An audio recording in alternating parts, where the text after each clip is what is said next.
Good evening. If everyone could find a seat, please.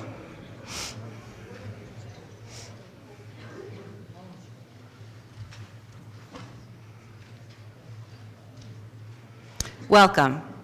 My name is Alice Simon, and I have the privilege of being the director of the Walter Matthey Center for Economics, Business, and Entrepreneurship.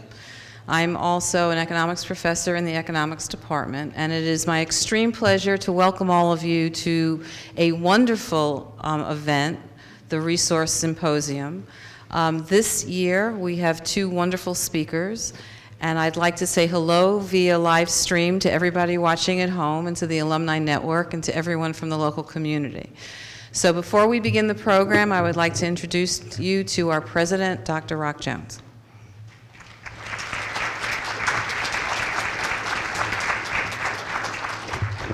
Thank you, Alice. Good evening. It's a pleasure to welcome all of you this evening, and a particular pleasure to welcome those from the community and from throughout the state of Ohio who have joined us for this program.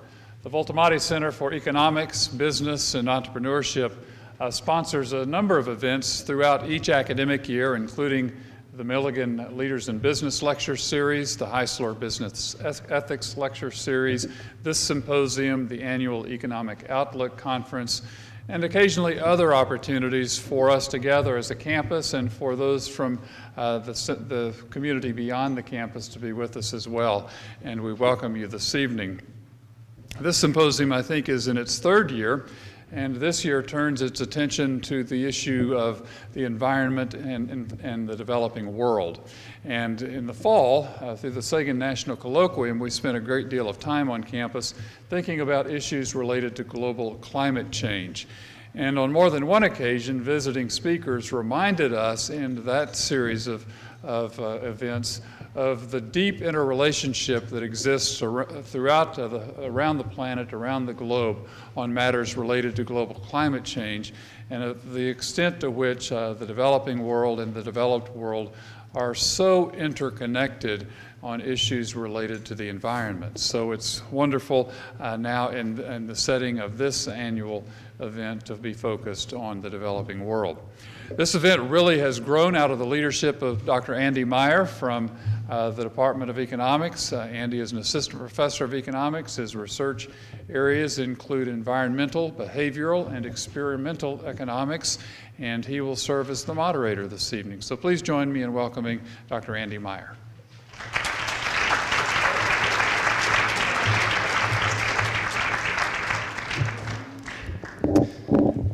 Thank you, Dr. Simon, and thank you, President Jones. It's my pleasure to welcome you tonight to the third annual Environmental and Natural Resources Symposium. I would like to first thank the Department of Economics and the Walter Matthey Center for sponsoring tonight's event. It's very much appreciated. So in the first 2 years of this event, we talked about two issues. We talked about energy use and we talked about water use. And while those issues are definitely very relevant to the entire world, I think we focused more on the perspective of the United States. And so tonight we decided to take a little bit more of a closer look at how some environmental issues are affecting the developing world.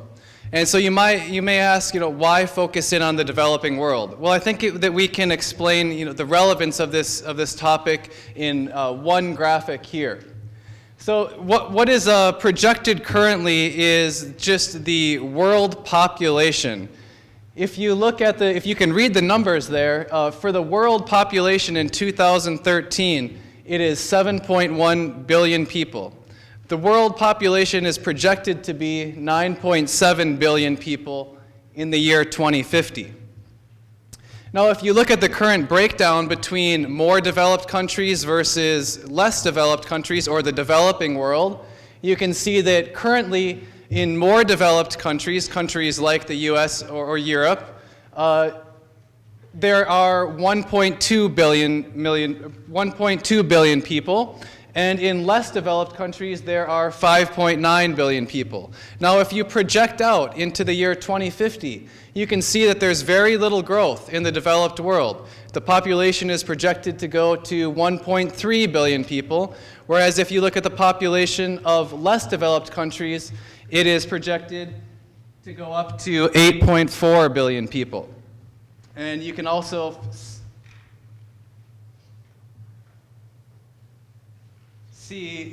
see graphically the breakdown between different regions of the world. So if there are any environmental issues that are currently impacting the developing world, we can only expect those to become even more pressing going into the future. So tonight we have two excellent speakers to speak to this issue. First we have Dr. Laurie Anderson, who is a professor in the Department of Botany and Microbiology here at Ohio Wesleyan.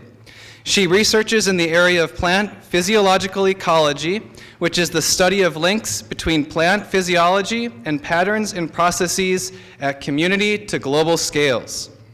Among other areas, she's currently studying plant interactions with global changes such as increased temperature and atmospheric CO2 levels.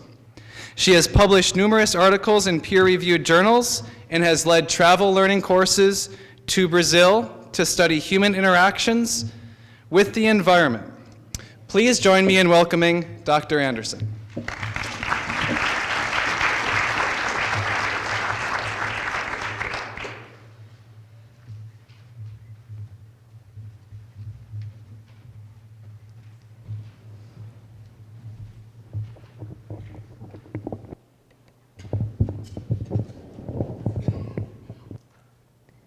All right. Can people hear me okay? Very good. Thank you very much to Andy for inviting me to speak on this topic tonight. I am going to be addressing you as a natural scientist. As Andy mentioned with my background, I'm a plant ecologist, and I'm very interested in how plants and other organisms interact with the environment and respond to environmental change. But increasingly, we're realizing that people are part of that dynamic, and we have to start including people as organisms interacting with the environment, organisms that are affected by the environment and who affect the environment in lots of different ways. And as a case study, I'm going to focus on Brazil. And my first slide here, if I'll bring this up for you, just explains a little bit why I think that this is an important place to think about when we talk about environmental issues in the developing world. The first is that Brazil really has quite amazing natural resources and natural heritage of global significance. So the Amazon basin is this enormous biome. It's this enormous set of plant material that covers pretty much the northern portion of South America, and most of that resource is in Brazil. And we think about half the world's species are there. This is really an important area in terms of how those organisms interact with the globe, the resources they represent genetically, and of course the resources to people in South America itself. So it really is an important region in terms of global biodiversity and global natural resources. Also, I think it's important to talk about Brazil because, of course, developing countries range widely in terms of the choices they have to make about how they interact with their environment. And let me just give you an example here. This is deforestation patterns where we're looking at the border between Haiti and the Dominican Republic. And we can see that on the Haitian side, we pretty much have completely deforested that landscape. Haiti has some really different choices to make going forward about their environment. In contrast, the Brazilian Amazon is about 80% intact still. So and I'm saying we sort of broadly, but I really mean Brazil and the world, what we're going to do in Brazil, we have a lot of choices there. We still have a lot of choices, a lot of dynamics. We're not talking about taking a completely degraded environment like we see at Haiti and trying to rebuild that environment. We're talking about a place that we haven't disturbed very extensively yet, and we still have some choices about what to do there. Also, Brazil, unlike many developing countries, actually does have some economic resources that it can bring to bear. It isn't as rich a country as the United States, but it's something like the 8th largest economy in the world, so it actually has some potency in terms of being able to make choices and make policy that could possibly work in its particular, I guess, region. So that's really important. And I do think that Brazil's choices, because of the natural heritage it has and because of its economic clout, their choices are going to kind of set a precedent for other developing countries that have major forest resources, and they're going to affect a lot of what we do here in the United States as well. So Brazil, I think, really matters when we're thinking about global climate and global biodiversity. I'm going to focus on a particular environmental issue that I know the most about for Brazil, partly because my travel learning course is focused a lot on this issue, and this is the issue of deforestation. And deforestation is important. It has diverse effects at many different scales. There are a lot of implications for deforestation and climate change. There are also a lot of implications in terms of how deforestation affects regional moisture dynamics that are really interesting. We have a lot of problems with local environmental degradation that affects people in individual townships and villages within Brazil. We also have a lot of potential for sustainable forest use. So there's a lot of different ways that we could choose to use forests that we might want to look at. And also of interest to this crowd, we've got strong economic and policy drivers that are affecting deforestation, and those might be interesting to talk about. And I want to emphasize, too, that I really did look at this event as a chance to interact with the audience. So I'm not going to try to say everything that I know about this topic in this opening remarks here, but I'm going to try to give you a sense of why I think deforestation is important. And then I look forward to the panel interaction and the discussion that we can have where we can explore these topics more deeply. But these are some of the issues that we might want to touch on as we're talking about the topic of deforestation.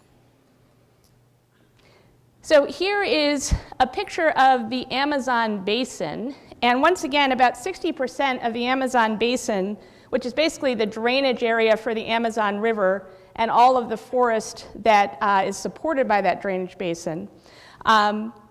This is the Amazon basin. About 60% of it is in Brazil. And this yellow that you see here, kind of along this edge here, and over into this white area as well, but I'm going to focus in here because that's where we're in the Brazilian region. That is called the arc of deforestation. That's where we are losing forest cover for a number of different reasons. And there's a number of things that we can talk about the impacts of that loss of forest cover.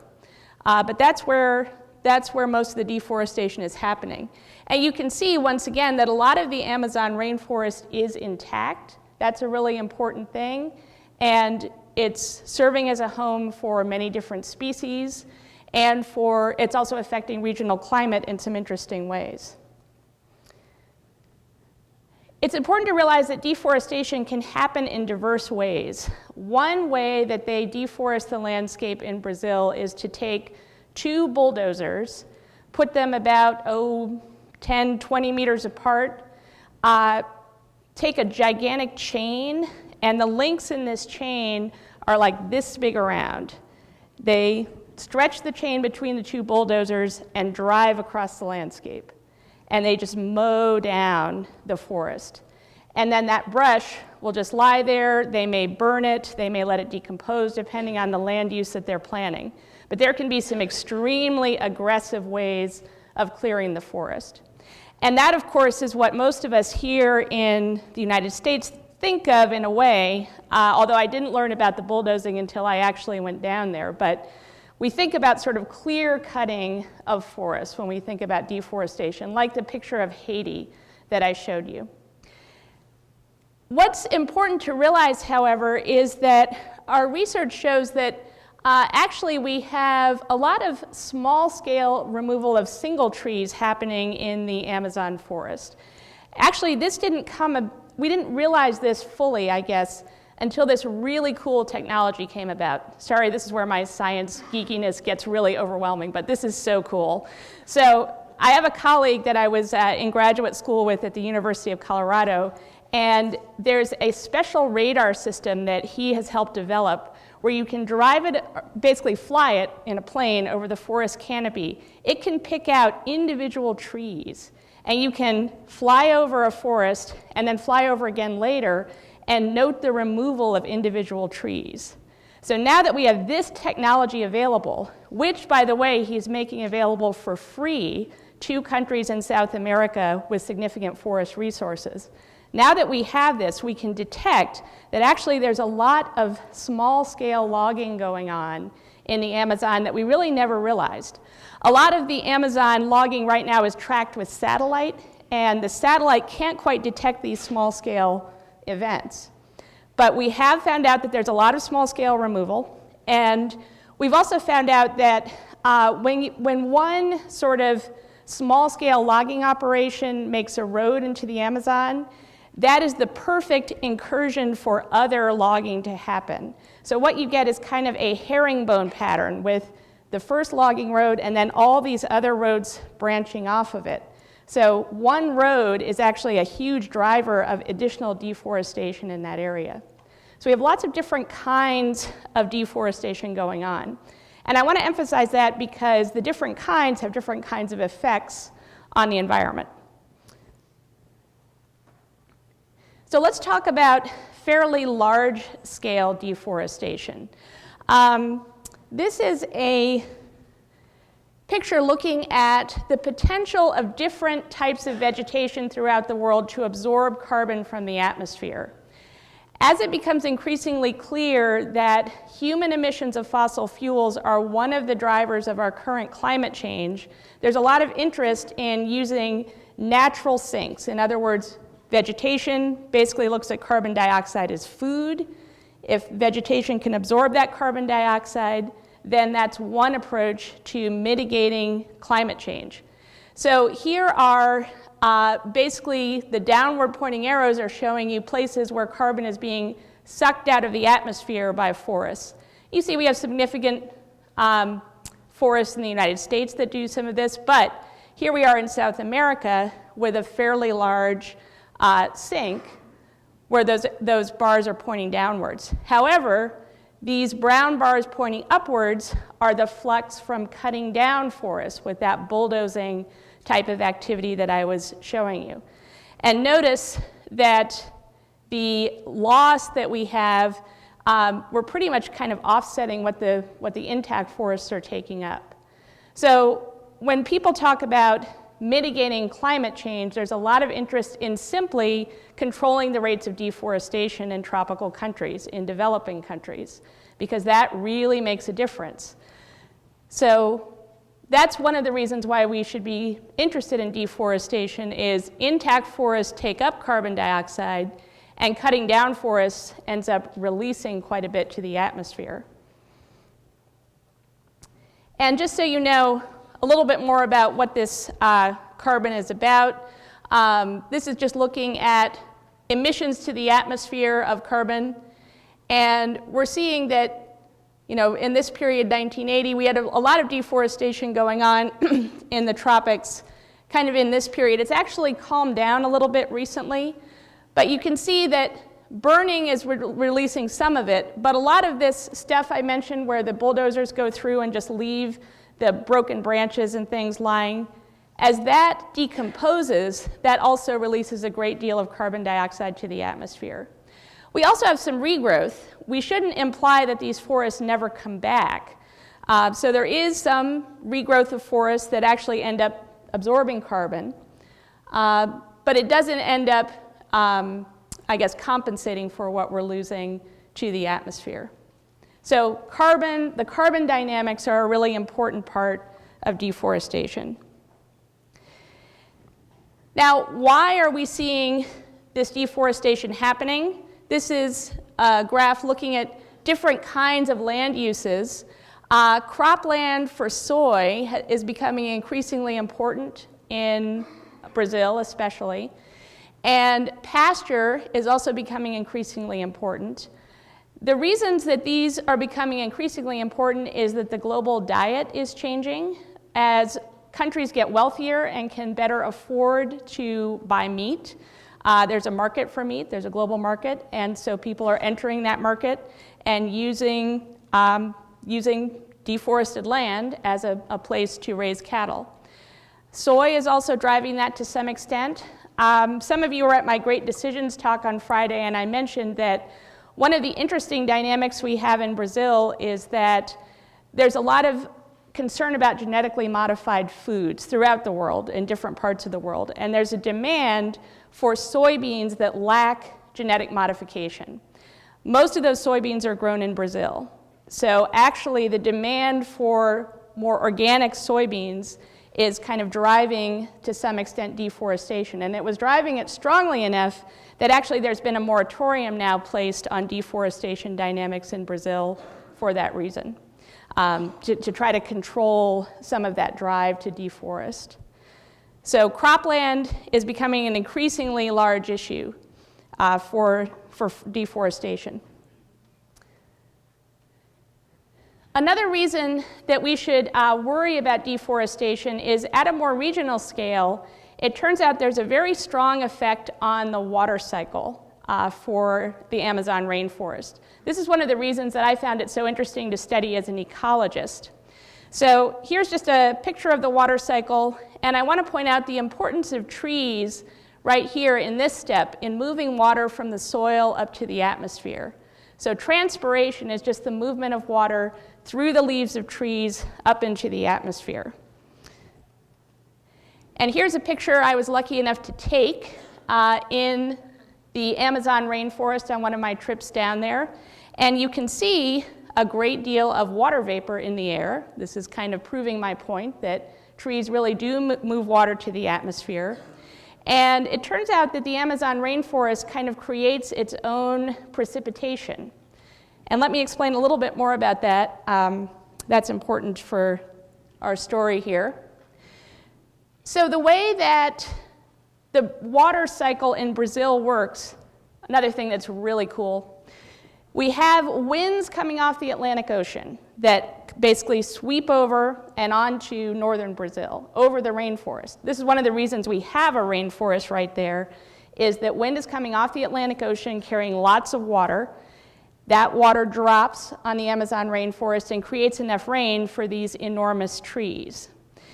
And then the rainforest actually recycles that by the trees returning that up to the atmosphere, and we can get a sort of cycle of clouds forming and reforming over the rainforest. And so it creates its own rain. But it's actually important for a lot of other parts of the water cycle in Brazil, because if the wind keeps blowing off the Atlantic and toward the west, eventually you hit the Andes Mountains. And when you hit the Andes Mountains, there's nowhere to go but to turn south. Some of the biggest agricultural areas in Brazil are south of the rainforest as it starts to get more temperate. The reason those areas have water is because the winds are sweeping over the Amazon, picking up the water over the Amazon, and continuing south with that water load. The amount of water that's transferred in this process is estimated to be about the same annually as the flow of the Amazon River itself.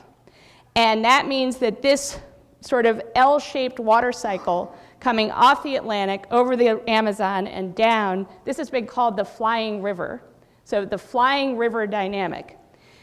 If you cut down the rainforest, we no longer have this tendency to create rainfall right over the Amazon that is then pushed southward.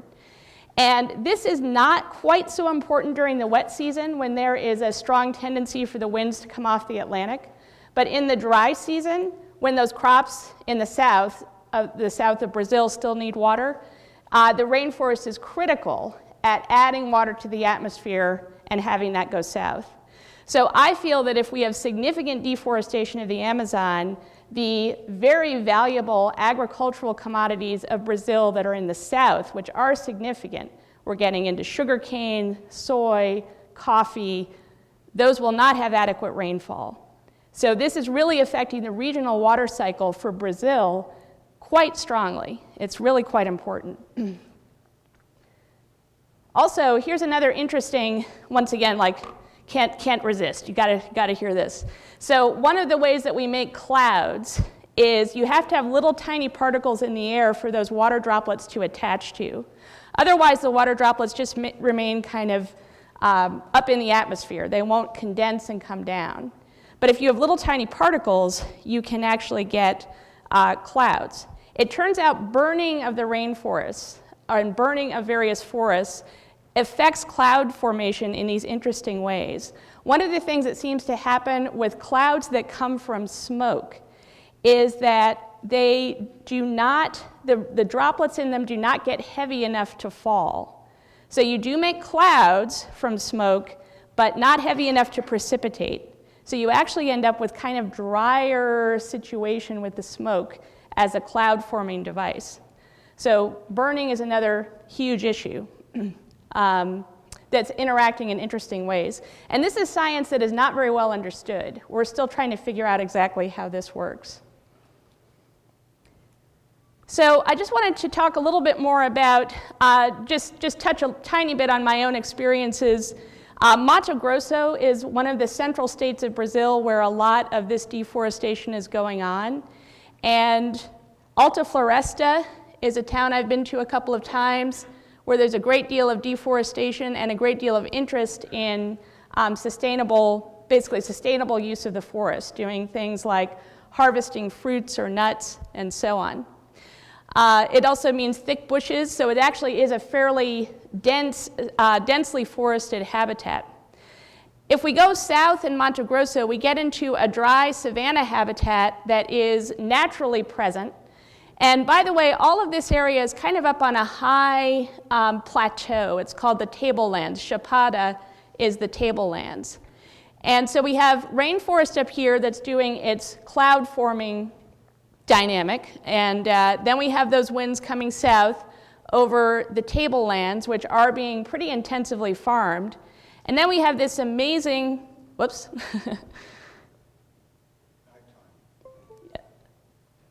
Oh, okay, let me go back. Then we have this amazing wetland area right down here that is it's a World Heritage Site for biodiversity. So what's happening with that rainfall is it's being formed in the Amazon, it's hitting the tablelands and running off, just like sort of out of the edge of a bowl, if you will, down into the lowlands of the wetlands. So this is part of the flying river dynamic right here. We have water falling here, flowing down into the wetlands of the Pantanal.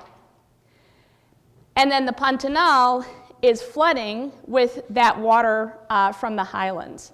So there are basically three natural ecosystems, not only the agriculture of Brazil, but three natural ecosystems that have really unique plants and animals that are relying on that water cycle. So that's another really important reason to think about deforestation in Brazil. And I'll just stop and kind of invite discussion about some of these other points here. Some of the drivers that are really important here are the global markets for beef and soy.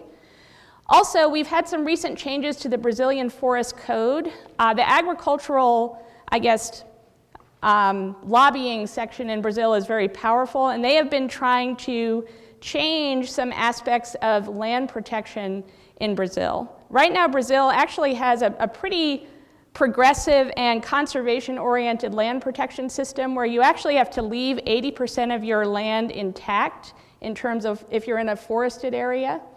And they've been trying to change that, and there's been a lot of discussion about that. And then there's also, I guess, is another issue in terms of conservation. There's a difficulty with land titles and regulation of deforestation. This is part of the reason why so much illegal logging is happening kind of under the canopy. We don't have in Brazil a lot of capacity for regulating this type of activity. And that's something that has become a real problem. And then we also have some global policies for conserving forest resources, part of the climate change mitigation that are driving dynamics as well. So hopefully during the discussion we can start talking about some of these details and the drivers. But I will stop there, and hopefully I've given us some fodder for conversation.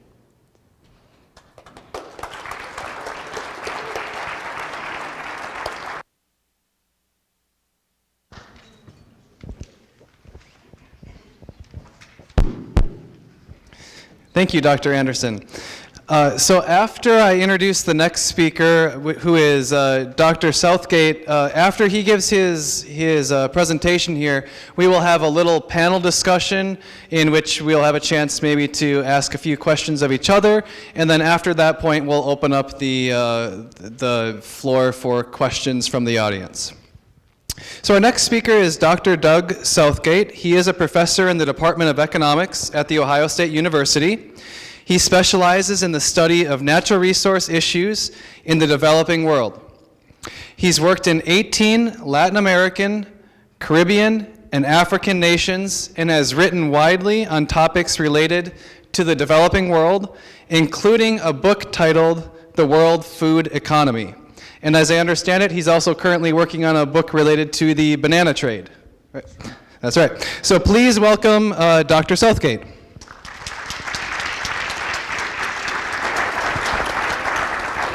Thank you very much, Andy. So I'm an enemy of progress, and so I don't have PowerPoints this evening, but which is actually a good thing because I want to improvise a bit in response to Andy's introduction as well as Lori's comments here. I'll focus on deforestation. This is something, at the risk of sounding really, really old, this is something that I started studying before most of you were born. Okay, so and all of this, by the way, I'm here, first of all, because I'm an old pal and roommate, housemate of Professor Bob Gitter. The mind boggles, doesn't it? And also, I had the good fortune in this house that I shared with Gitter, my wife, this beautiful Ecuadorian woman, once crashed, unwittingly crashed one of our parties. And so that led me into the specialization that I've pursued and my remarks here this evening. So what I want to talk to you about, Bob appreciates how true my previous remarks are. So what I want to talk about is the challenge of conserving the environment in the face of population growth, and more than that, growth in the demand for food. So I'm from a committee obviously came up with this name, a Department of Agricultural, Environmental, and Development Economics, which sort of describes what I do.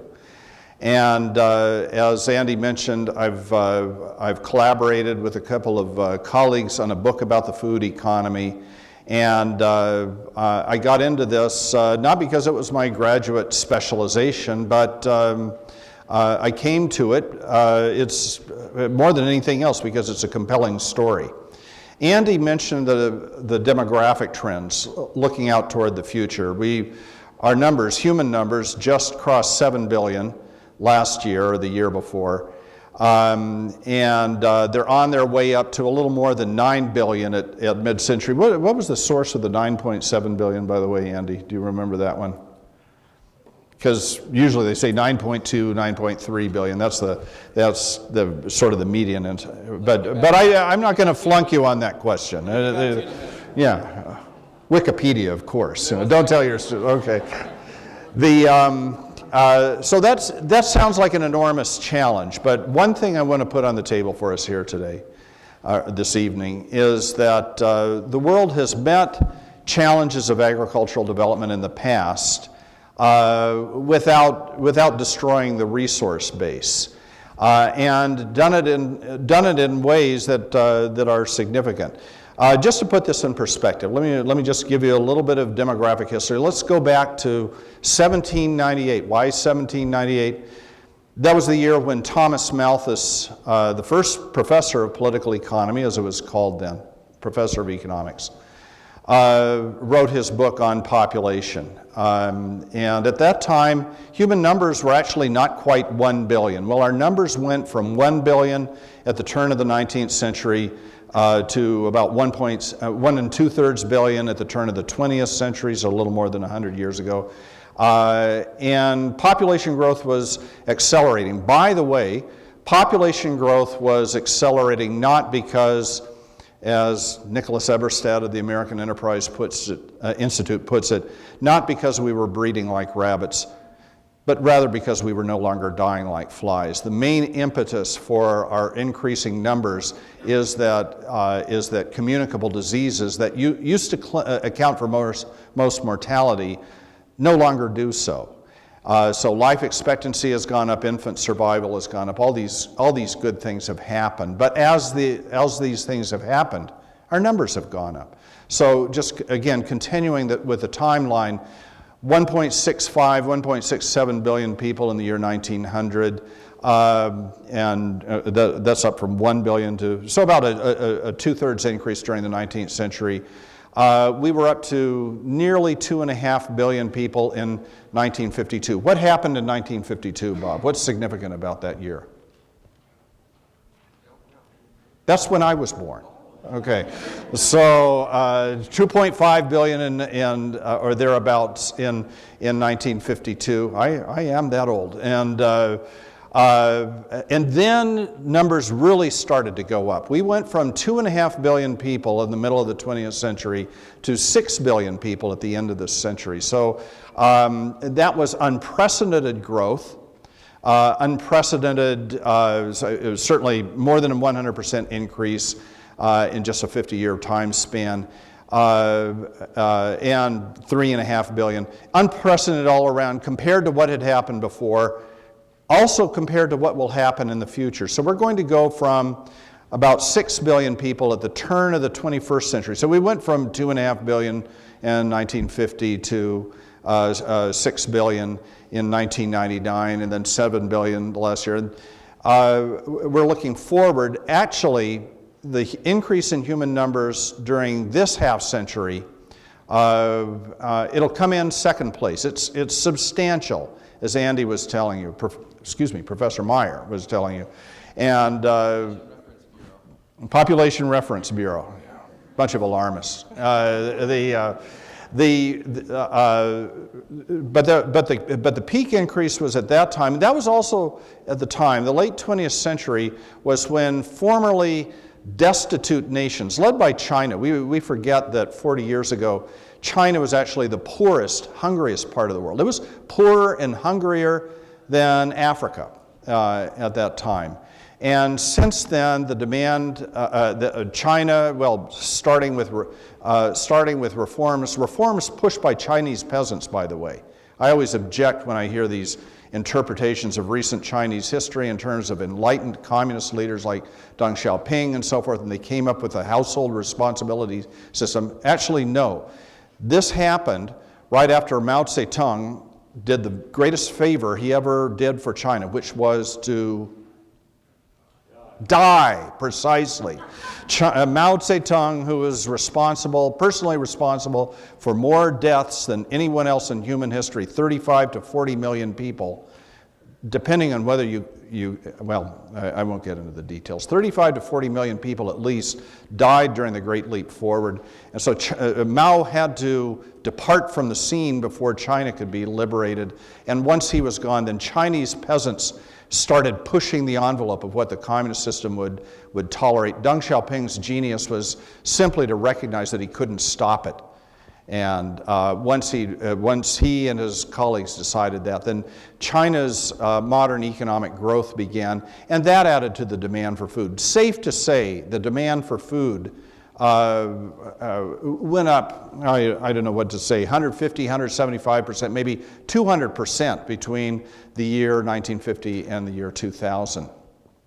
Now, what was interesting is what did not happen, and this relates to the deforestation that Lori has described so well with specific reference to Brazil and then also places like Haiti. What did not happen during the second half of the 20th century was some sort of unmeasured increase in agricultural land use. Yes, indeed, the area that we dedicate to crop and livestock production went up, but I'll tell you, since 1960,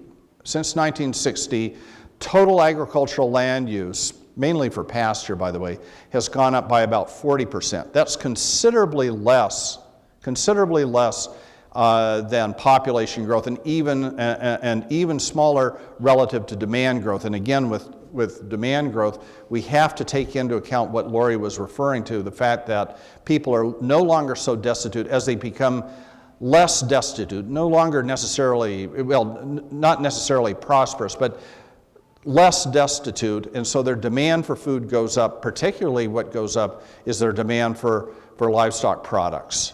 Okay, she was exactly right in this.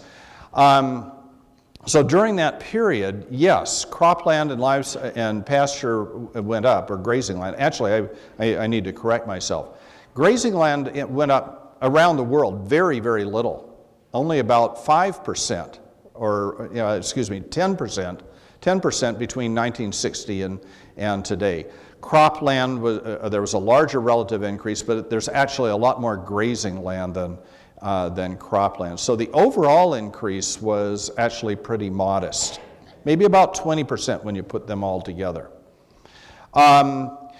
So agricultural land use didn't increase nearly as much as population and food demand, but agricultural supplies did. In fact, agricultural supplies went up a lot faster than food demand.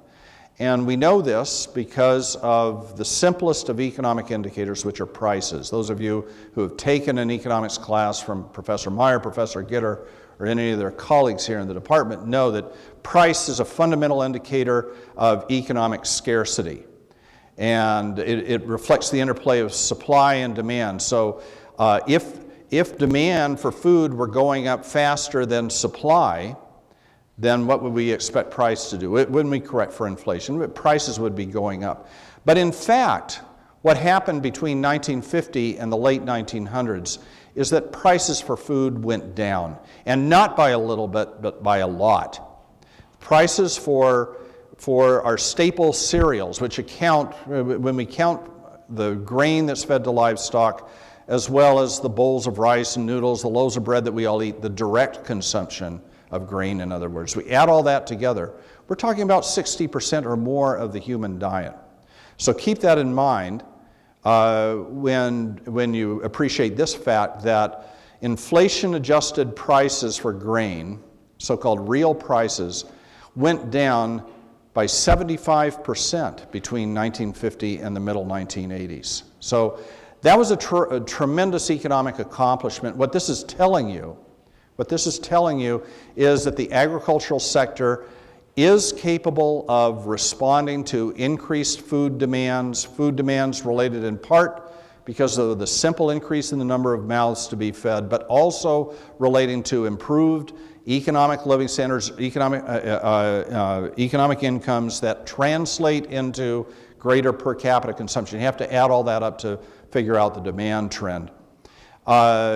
This can be done without, again, an unmeasured increase in agricultural land use, but it can be done. Now, how was it done? It was done through technological improvement during, for example, the Green Revolution. The Green Revolution, for those of you who are anti-biotech types, anti-GM types, this is something that happened before there was any agricultural application of transgenic modification and so forth, what we call genetic modification. This all started to happen in the 60s, continued in the 70s, into the 80s. But here's the thing. If you want to understand why supplies of food increase faster than demand, and again, we know this happened because of the price information, price trends. This happened because yields of grain, the amount of grain produced per acre, per hectare, per land area, has more than doubled since the early 1960s. So it's a technological improvement story. And just to wrap this up and bring it back to the environment a little bit, when we think about doing things about deforestation, the first thing, well, let's first define deforestation. And if I could complement a little bit what Professor Anderson was describing for us, for very good reason, when the UN Food and Agriculture Organization measures deforestation, they say it is a land use change, not necessarily logging. I've seen logging in Brazil, I've seen it in Ecuador, other places. And the thing about logging And bear in mind, my basis of comparison, I'm from Oregon, where 65% of all the timber in the western part of the state, excuse me, trees. I shouldn't call them timber, should I? My dining companion here will correct me. 65% of it are all one species, Douglas fir. That's where you get clear cutting, commercial clear cutting.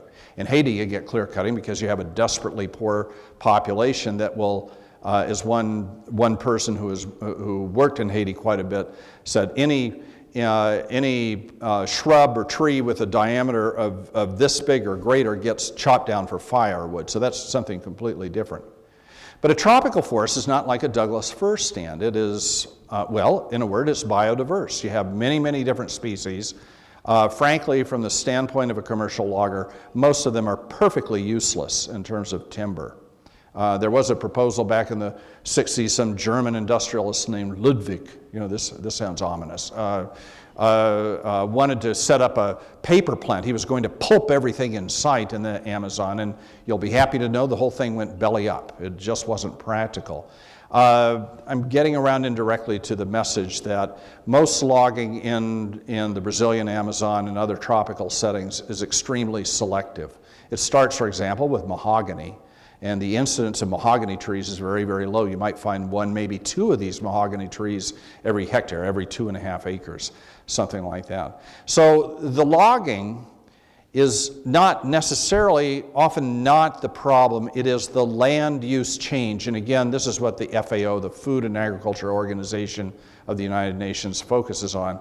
What's the land use change to? It is to agriculture. So a big part of the solution is to achieve environmentally sustainable, environmentally sound ways to intensify agricultural production, to grow more food on the same amount of land. This is actually something we can get into the details during the discussion, perhaps. This is something that the Brazilians have been very successful at. That's a big part of it. There are other policies as well. I was happy to hear what Lori was reporting about the switch to policies that actually favor forestry. It wasn't always that way in Brazil. Time was, for example, when Volkswagen of Brazil and other companies got tax credits. So you understand what a tax credit is. They got tax credits on the livestock operations that they located in the Amazon. Okay, so Volkswagen had some profits, didn't want to pay taxes on those, so it could channel those profits instead into a feedlot and surrounding grazing land and so forth. So Brazil had that sort of policy. There was a series of what economists call policy failures.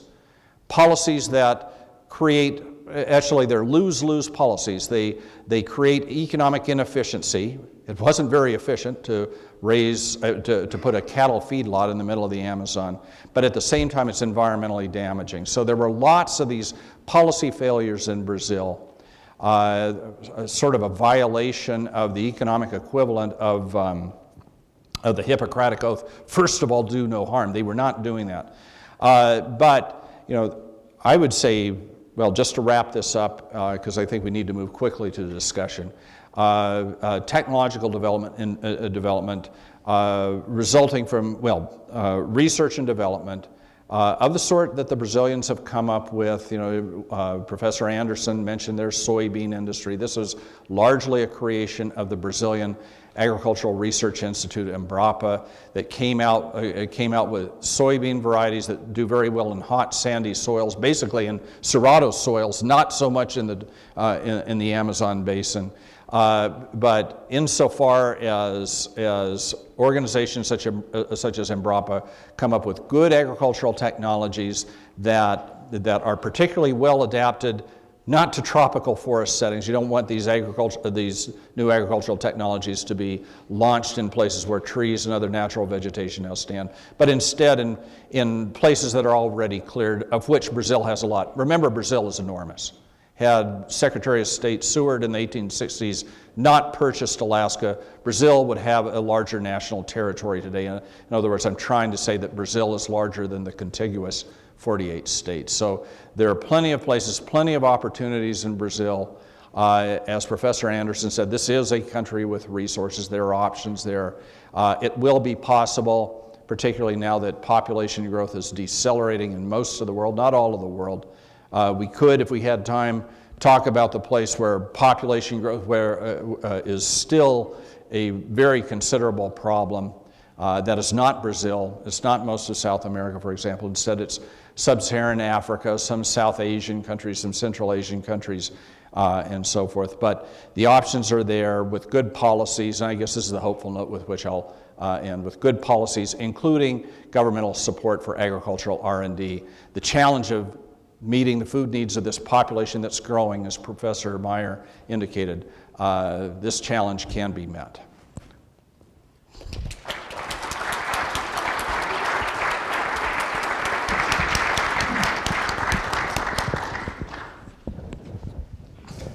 Thank you, Doug, for that very good presentation there. And I will, at this point, have one question for each of the panelists, and then at that point we can open up to questions from the audience.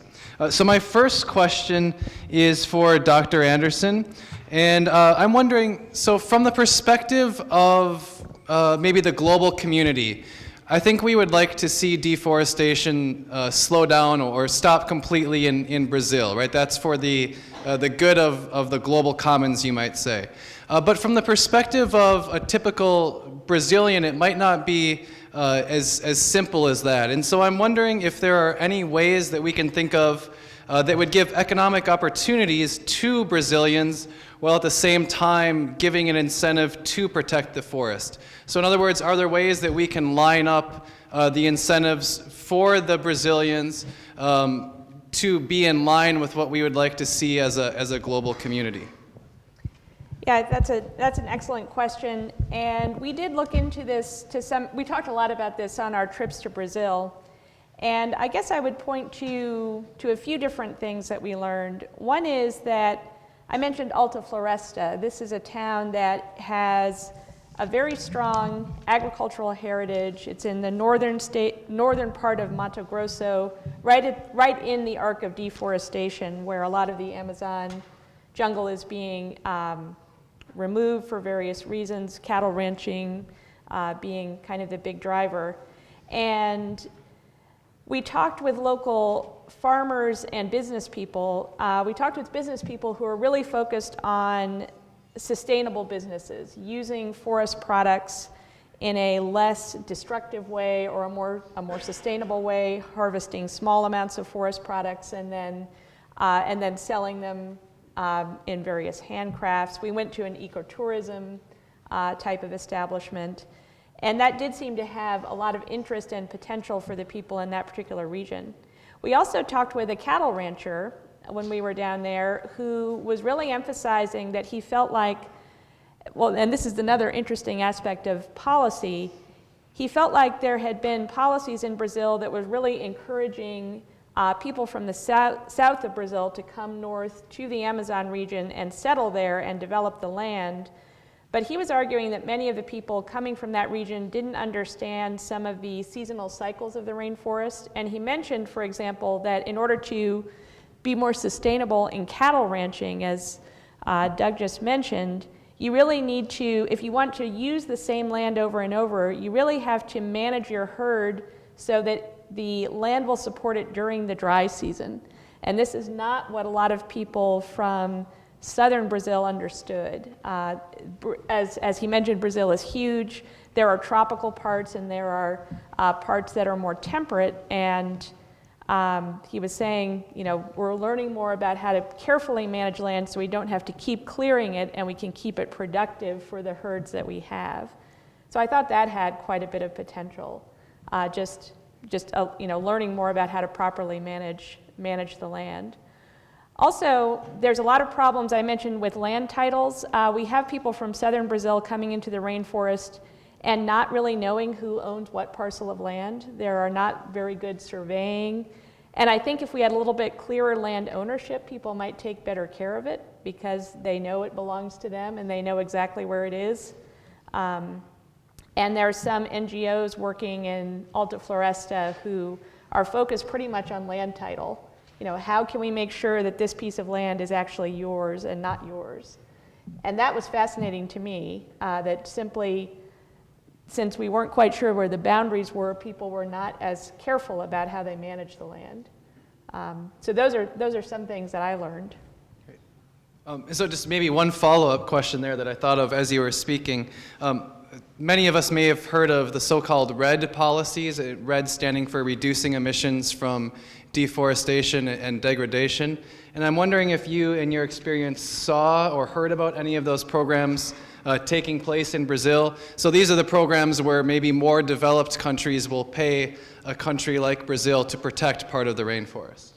I have learned a little bit about that in Brazil, not as much as I would like yet, but one of the areas that has been most impacted in Brazil is actually the Atlantic rainforest rather than the Amazon. As I mentioned, the Amazon does have some serious pressures on it from the south, but it is largely intact, which makes it remarkable.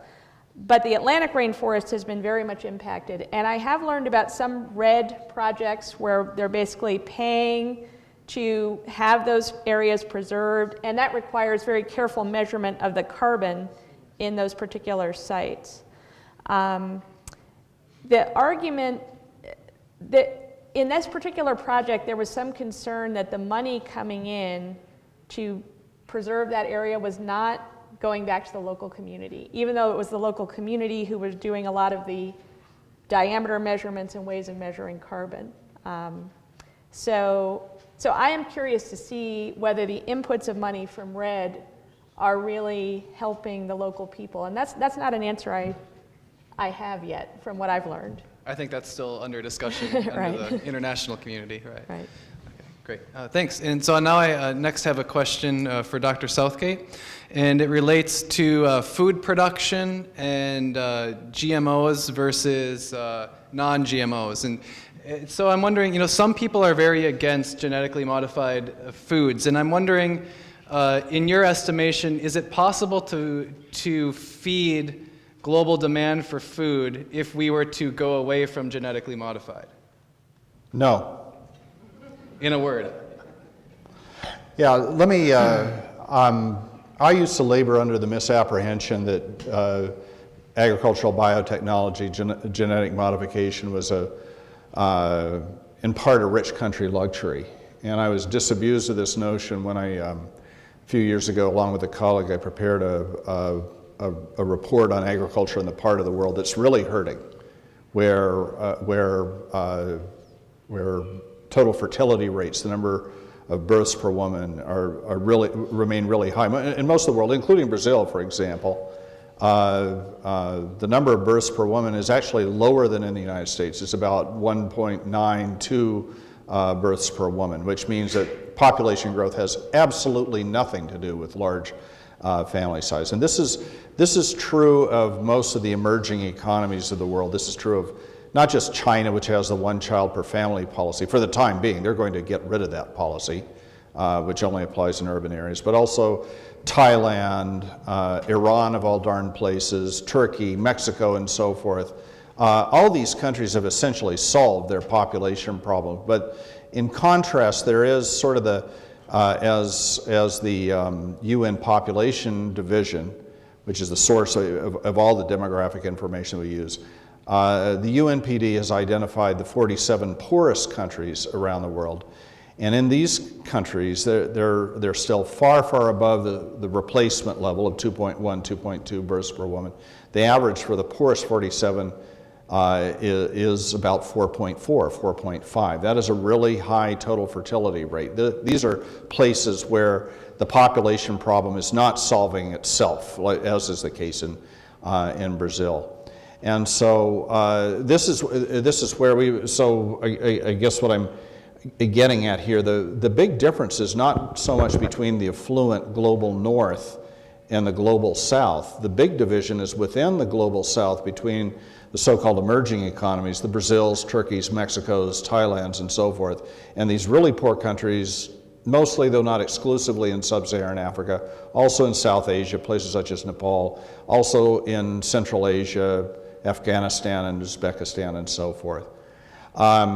Anyway, that's the big division. We have to deal with we have to produce more food. And then led, of course, by Africa. So I was working in Africa. I'm sorry for giving a non-direct answer here. So I wrote this paper with a colleague about agricultural development in Africa, which there's just no way of getting around it. It has been little short of a disaster. If you like agriculture with no chemical inputs, with no GMs, no nothing, with a very high degree of subsistence. A typical Tanzanian lives in a rural area and is a subsistence farmer. Not coincidentally, most Tanzanians don't eat that well. They're desperately poor and so forth. So that's the reality there. Africa has been actively discouraged from using agricultural biotechnology. For example, a few years ago there were poor crops in Zambia and Zimbabwe. The United States offered food aid, corn to be milled over there, and so one thing you need to understand about corn, hybrid corn does not reproduce. It's, what would you say, Professor? It's sexually sterile, right? So there was no chance that this corn was going to get into the food supply and pollute it with GMs.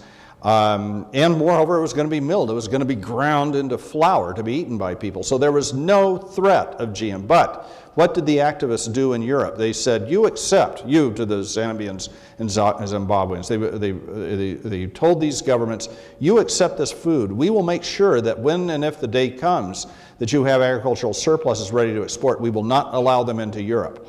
That was a very serious threat. So what did those governments do? Well, particularly the Zimbabwean government, which is headed by a guy who promptly, when he came into office in 1980, Mugabe, invited the North Koreans to advise his secret police. So he had no problems turning them down. So suffice it to say, they are not using agricultural biotechnology in Africa. But here's the thing, getting back to my original point, biotechnology is not some luxury. I gave my report, there wasn't that much about biotechnology in this report about agriculture. We gave this report in Johannesburg, and somebody came up to me from one of the crop associations, the sugar growers actually in South Africa, and he said, well, Professor, here's what biotechnology does for us. The lone exception, the only country in Africa south of the Sahara that does agricultural biotechnology is the Republic of South Africa. And he said, look, if we came up with new crop varieties, as you always have to do, first of all, how many of you are from farms?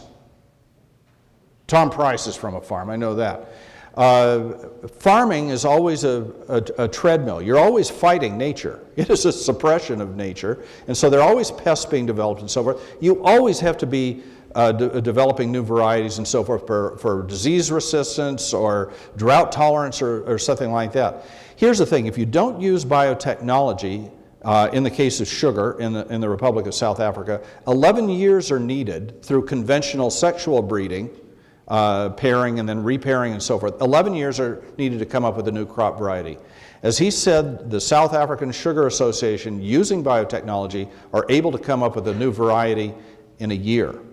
This is of tremendous, fundamental importance in a place like that. It is not a luxury. It is absolutely essential in the part of the world that is poorest, that is hungriest, and in which food demand is going up the fastest. It's absolutely essential to use this technology, which, by the way, is why the Brazilians are using it, the South Africans are using it, the Chinese are using it, and Indians and so forth. And by the way, so are the Europeans these days. It's not just those nasty Americans. Thank you. But I don't feel strongly about this. Thank you. So if anybody would like to ask a question at this point of the panelists, I'd like to invite them to do so. I believe if possible, we'd like you to use the microphone so we could capture it. If you're like me, you don't need the microphone.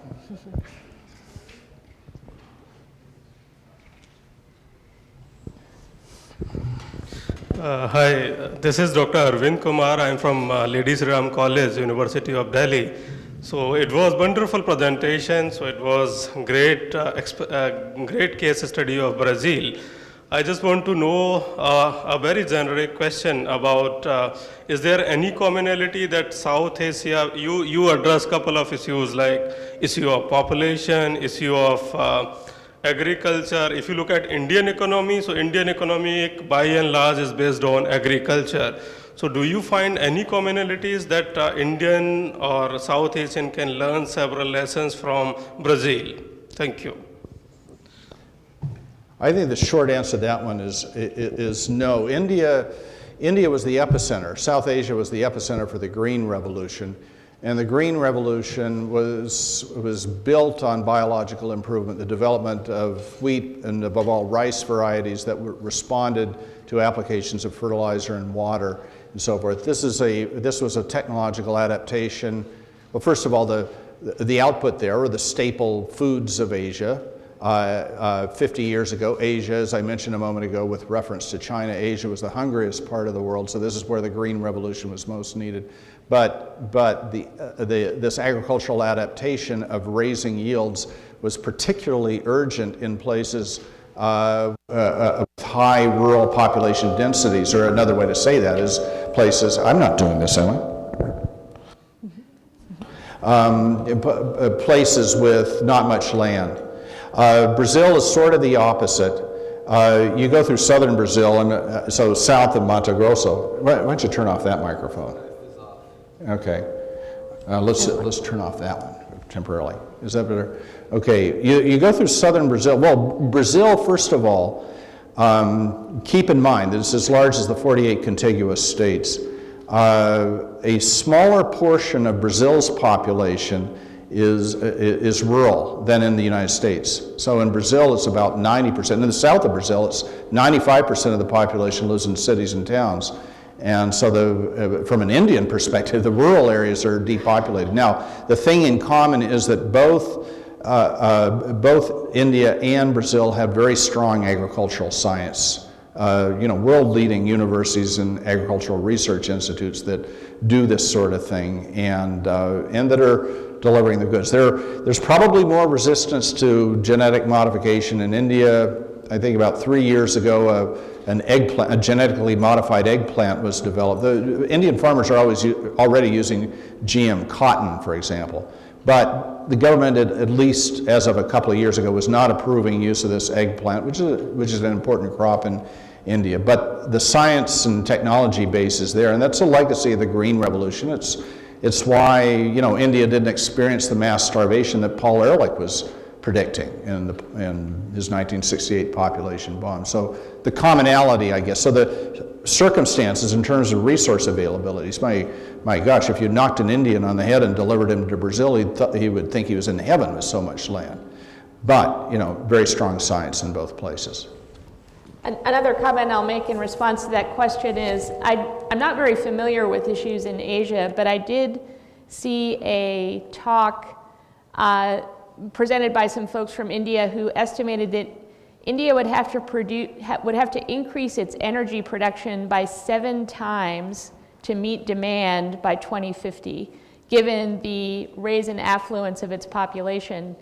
And it strikes me that Brazil has some of the same issues looming on its horizon. If it can, brings more of its people out of poverty, the same energy issues to some extent exist there. That's putting a lot of pressure on hydropower, especially. And there's one of the most contentious environmental issues in the Amazon basin is building of dams on tributaries of the Amazon. So that's an interesting parallel where I hope the two nations would talk to each other, because I do see a kind of a similar specter in terms of energy demand in those two countries. Yeah. But Lori has said the magic word here for India, which is water. And one of the ironies of modern life, I roll my eyes when I hear people talk about how valuable water is, and they're right. There's nothing more important than water, aside from atmospheric oxygen. And yet, from an economic perspective, how do we treat water? We treat water as if it's perfectly valueless. That is, there's no price charged for it, and sorry to say, in some parts of India, at times, the electricity used to run pumps that pull water out of the ground or divert it from streams. That electricity in general is made available to farmers at heavily subsidized prices. At times, in some states, the price farmers have paid nothing for their electricity. So you get the perverse result in some parts of India of being in near desert conditions and nothing at all is charged for water. And this is the big challenge in India. It would be a challenge if we have a perfect climate, no climate change, that climatic conditions are optimal from now till doomsday. But if there is climate change, it's an even crazier policy. But it's a hard one to unhook from given the political power of farmers in India. They don't like to pay any price for water any more than our farmers do.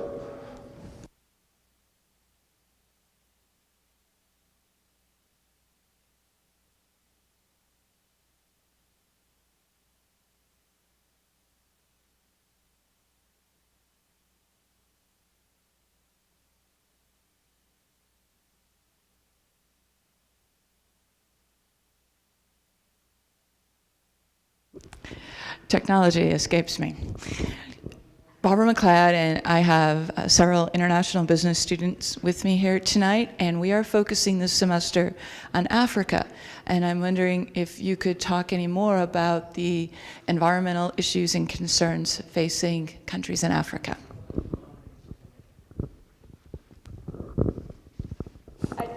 I think Doug will have more to say than I will, but I will say that if you look at some of the issues with climate change predictions, climate modeling for Africa, it is without any question, it's one of the hardest hit areas. And some of the predictions have to do with things like 50% decrease in rain-fed agriculture by 2050. I mean, really serious issues with water and agriculture. Those are some of the things that I'm most familiar with for Africa. Desertification, where there's just been overuse of land that's already marginal in terms of agriculture or grazing. Those are, I think the water issue becomes incredibly important for Africa, and how it, and also, you know, he was mentioning too, the intensification of agriculture. There are a lot of issues with nitrogen fertilizer in terms of its environmental impacts. But I must say it really does help crop productivity at the same time. So as somebody who's interested in interactions with the environment, I do look at nitrogen fertilizer as kind of a double-edged sword, but I really do think that lack of fertilizer in places like Africa and other types of intensifying technologies are pretty important. Ladies and gentlemen, I rise in defense of nitrogen fertilizer. As I mentioned a moment ago, Africa, the typical African farmer, the overwhelming majority of African farmers are not using any chemical inputs at all. Now, and not coincidentally, Africa has by far the most acute problems with farmland degradation, simply because essentially what African farmers, subsistence farmers and others, what they are doing is mining the nutrients or the fertility out of the soil with the corn that they raise and other crops that they raise. You know, the nitrogen and so forth is coming out of the ground. So the most acute farmland degradation problems, and then also getting back to deforestation here. Farmers don't stick around forever as land quality deteriorates, as is routine in the African countryside. African farmers are routinely relocating every few years to forests, so they'll clear bush to start things again. So this is a cycle that includes not just farmland degradation, but also deforestation. And fundamentally, it is all symptomatic of nutrient mining. So the question is, how do you get the nutrients there? Well, the organic sources simply aren't available. African farmers are too poor to dedicate parts of their meager holdings to forage crops, to pasture land and so forth for livestock. And you see this when you visit African farm country. There's one source of muscle power Can I ask, does anybody idea, muscle power is what drives, this is the energy source for African farming. What is the source, or I guess I should say, who is the source for that muscle power? People, okay? People wielding hoes, machetes, and so forth. They spend most of their day, by the way, chopping at weeds and so forth. So this is third world or non-chemical farming. So they're too poor to afford livestock, either livestock that they're going to eat or draft animals. So you don't have that source. As one individual, a colleague with considerable experience in West Africa put it, there's no wildlife in West African forests that might be sources of fertilizer. Nothing bigger than snakes. I don't think they're going to make up for this nutrient mining by gathering snake manure. So that leaves the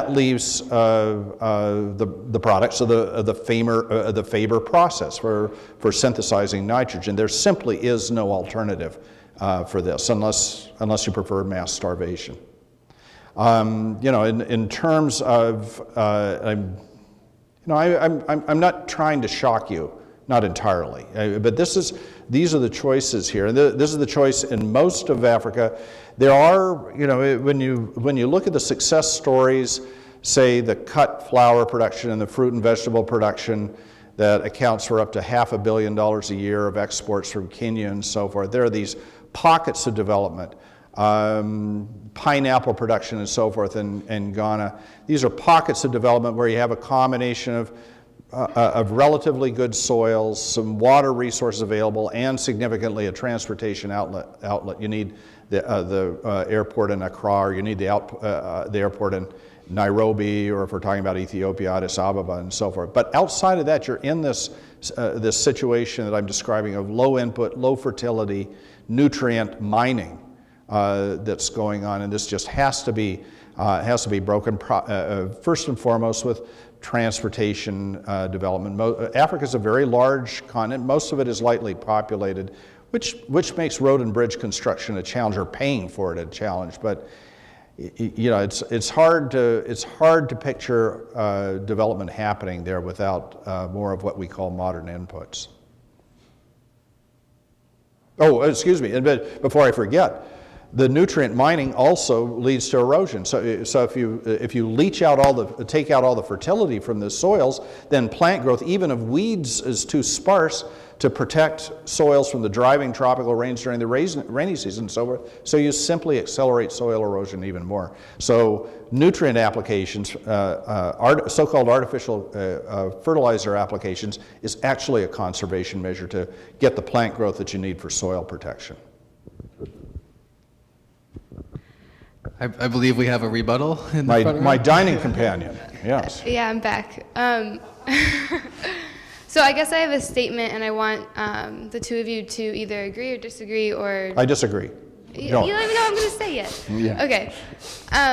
So you made a statement before that said either we use these modern technologies and modern inputs on the agricultural systems in developing nations, or we have mass starvation.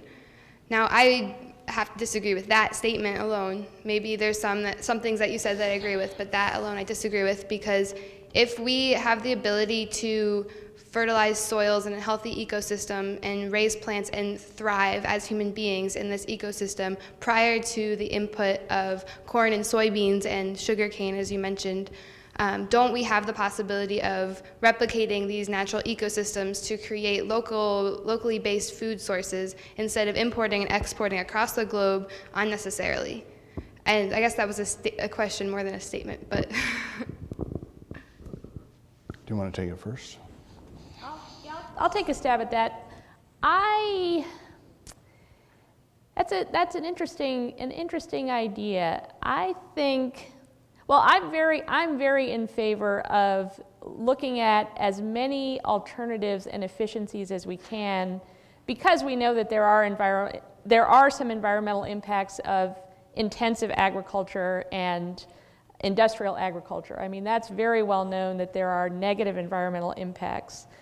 Our populations were much smaller and so on when we were working in the type of system that you describe. So that's where I start to wonder, what kind of balance do we need between large-scale food production and more localized and perhaps less impactful food production? Personally, I don't quite have the answer to that yet, but I guess I would say when you're working with smaller groups of people who have just less impact on the land overall, it's easier to have a sustainable system with lower inputs.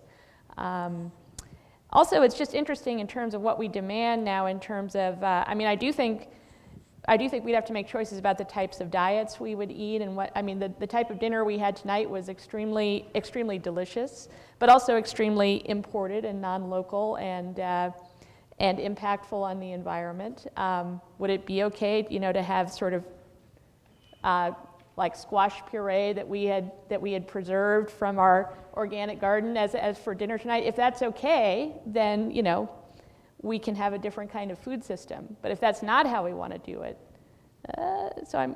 there's some interesting choices there. I think your statement is worth considering, but it might require some trade-offs. Well, I'll disagree. I'll try. Do you know who Norman Borlaug is? Norman Borlaug won the Nobel Peace Prize in 1970. He's actually one of those rare individuals who deserved his Nobel Peace Prize. Okay, he's known as the father of the Green Revolution. He just passed away a couple of years ago. He was a Norwegian American from Iowa, lived into his 90s, a wonderful man, a humble man. But he became an agricultural researcher working for a Rockefeller Foundation-funded center outside of Mexico City in the middle 1940s. And along with his team, to which he always gave complete credit, he came up with these higher yielding, he was one of those who came up with these higher yielding varieties. Interestingly enough, he got into this, apropos my comments earlier about if you want to save forests, then you need to make agriculture more productive. His first love, coming from northern Iowa, where there are not many forests, were forests. And after working in the forestry area for a while, he said, I need to be an agricultural scientist. And so he got a PhD at the University of Minnesota and went on. I think it's a problem, what you need to ponder as you consider your statement and think about prescribing it for the world, is to understand the scale of the problem here. It was said, I think with some reason, that up to 1 billion Asians, 1 billion people in Asia, avoided starving to death because of the Green Revolution. And I don't think that's, even if that's off by a factor of 2, you're talking about hundreds of millions of people who would have died without these higher yielding varieties and so forth. Now, could this have been done without chemical fertilizer and without the environmental problems? I'm the first to grant you that there are environmental consequences that need to be managed of this intensification of agriculture. We haven't always done this as well as we should, although I'll also tell you this, that in the United States and other wealthy countries, we have the highest grain yields in the world, but we don't have the highest fertilizer application rates. Through management, it's over. We were talking about this during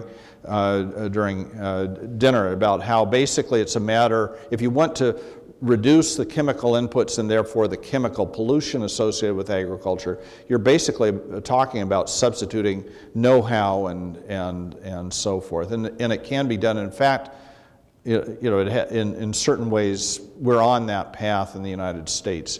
But, getting back to your basic point, could we imagine a world with this many people, with more than 7 billion people going up to more than 9 billion people, and not using every technological tool in our toolkit?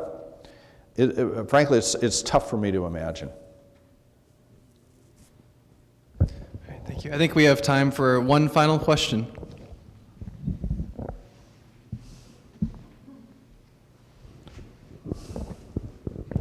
Hi.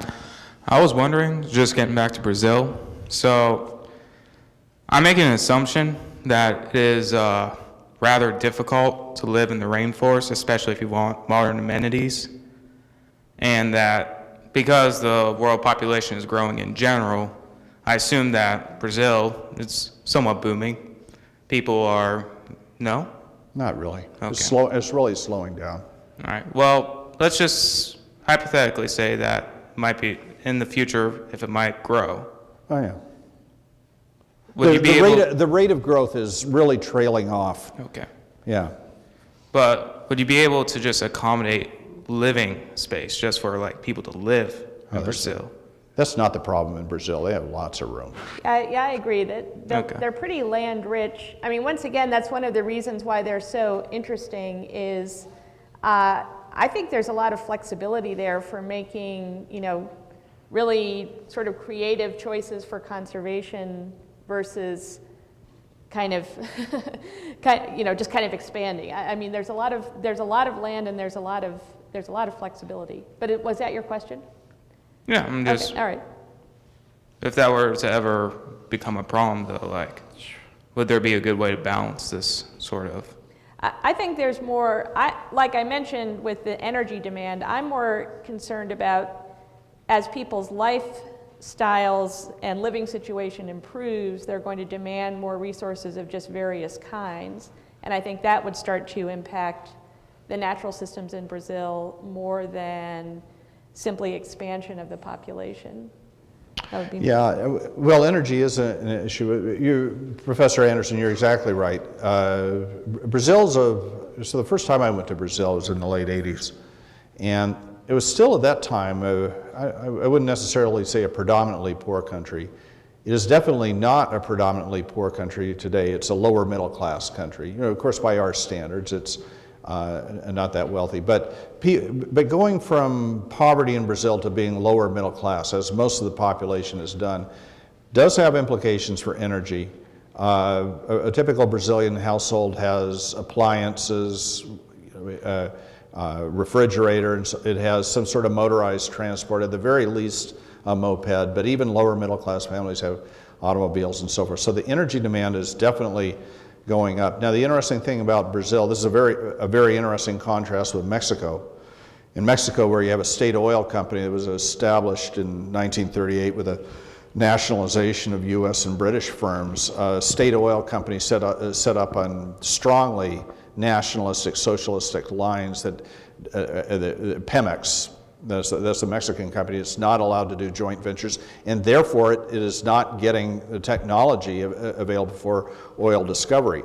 The Brazilians did something entirely different. It has a national oil company, Petrobras and so forth, that has always functioned like a real corporation, doing joint ventures and so forth, and that's why Petrobras is one of the world leaders, say, in offshore oil development, and they have a lot of oil there. They have a lot of shale oil that they're not even touching yet. The philosophy of Petrobras is that they need to develop their offshore resources first. But the Brazilian ambassador was here 3 or 4 weeks ago, and I sat in on a lunch with him and listened to him say, okay, we're very interested in the shale. So they have a lot of energy. They're not going to run out of energy, I can guarantee you. I would not toss and turn at night worrying about Brazil, frankly. I think sub-Saharan Africa is well worth tossing and turning about, and some other parts of the world. But Brazil is not on my list of desperate causes. Unless you're a rainforest creature. Well, but even then, most of their agricultural development has been outside of rainforests. You mentioned the Atlantic coast rainforest. Now that one is threatened. It's in proximity. That one's gone. Yeah, it's largely gone, and that's because Brazil actually is not a great big country with all this interior. It's actually a long, skinny country along the coast. This is why the capital was moved from Rio de Janeiro out to Brasilia in the 1950s to try to bring people inland to places such as Mato Grosso, but it's still in the interior. It is, by world standards, an underpopulated country out there. All right, I'd like to give one more round of applause to our panelists for participating tonight. Very good. Thank you. And thank you all to all of you in the audience for attending as well. Have a good evening.